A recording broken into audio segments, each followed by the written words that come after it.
anak-anakku kelas 5 yang Bu Guru banggakan. Bagaimana kabarnya hari ini? Bagaimana semangat belajarnya hari ini? Masih semangat ya? Alhamdulillah. Untuk kesempatan kali ini kita akan melanjutkan kembali pelajaran kita beberapa waktu yang lalu tentang puasa dan sunnah-sunnah puasa. Nah, kali ini kita akan mencoba untuk melanjutkan tentang hal-hal yang membatalkan puasa. Tentu anak-anak sering menonton sepak bola. Ketika sedang asik-asiknya bermain, ketika sedang seru-serunya bermain, tiba-tiba wasit mengeluarkan kartu merah, kartu kuning. Nah, pasti terjadi sesuatu di situ. Terjadi pelanggaran di situ. Yang akhirnya menyebabkan pertandingan harus berhenti, bahkan harus ada yang di-DO, harus ada yang dikeluarkan, bahkan sampai ada yang perlombaannya harus dibatalkan. Demikian halnya dalam berpuasa.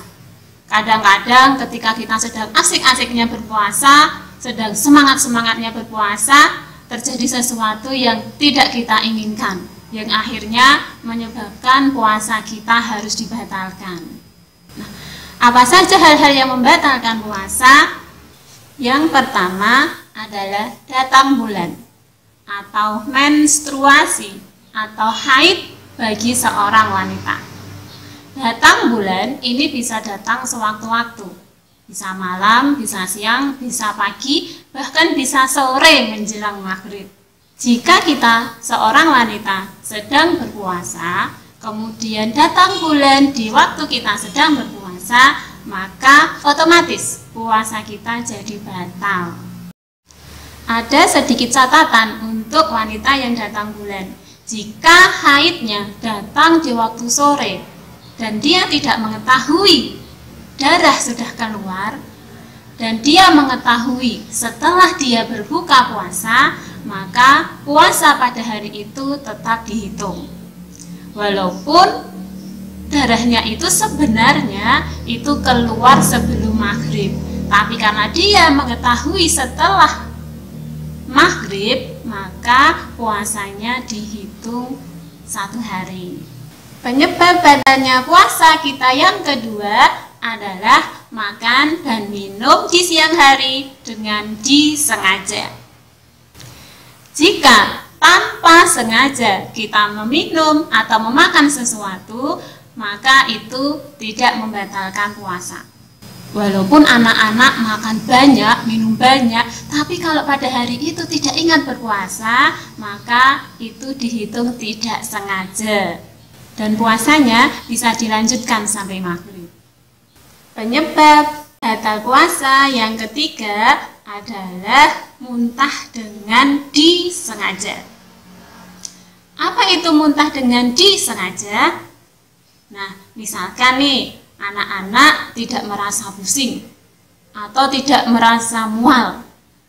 Tapi ketika sikat gigi misalkan, anak-anak sengaja memasukkan sikat gigi yang terlalu dalam sampai sana. Nah, akhirnya itu menyebabkan kita muntah.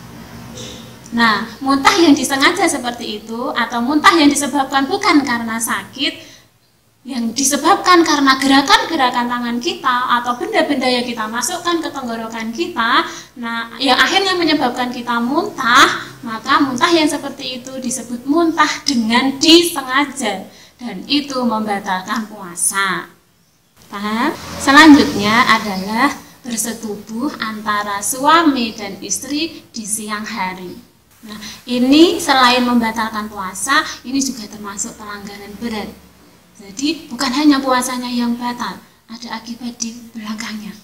Bagi orang yang melakukan ini atau suami istri yang melakukan ini, maka selain dia harus mengganti puasanya di hari yang lain, dia masih dihukum dengan puasa selama 2 bulan berturut-turut. Tidak boleh ada jeda, tidak boleh diselang-seling. Ya, jadi hati-hati. Nah, anak-anakku, demikian tadi 4 hal yang bisa membatalkan puasa. Jadi kita harus berhati-hati, jangan sampai puasa yang sudah kita siapkan sejak semalam, kemudian tiba-tiba harus batal karena sesuatu yang mungkin kita sengaja atau tidak disengaja. Nah, walaupun begitu, ada beberapa hal yang boleh kita lakukan selama kita berpuasa dan itu tidak membatalkan puasa kita. Apa saja itu? Nah, contohnya ya, yang pertama seperti mencicipi masakan. Itu boleh, dengan catatan setelah dicicipi dimuntahkan lagi, bukan ditelan. Selanjutnya adalah istinsyak atau memasukkan air ke hidung, menghirup air ke hidung ketika berwudu. Tapi ini pun harus berhati-hati, jangan sampai menghirupnya terlalu kencang hingga akhirnya masuk ke dalam. Selanjutnya bisa dengan menyiram air ke kepala di siang hari, kepanasan. Nah, itu pun diperbolehkan. Dan juga bagi yang mungkin pada hari itu menderita sakit, kemudian berobat ke dokter, kemudian dikasih suntikan, maka itu pun diperbolehkan. Demikian tadi anak-anakku beberapa hal yang bisa membatalkan puasa dan beberapa hal yang boleh kita lakukan ketika sedang berpuasa.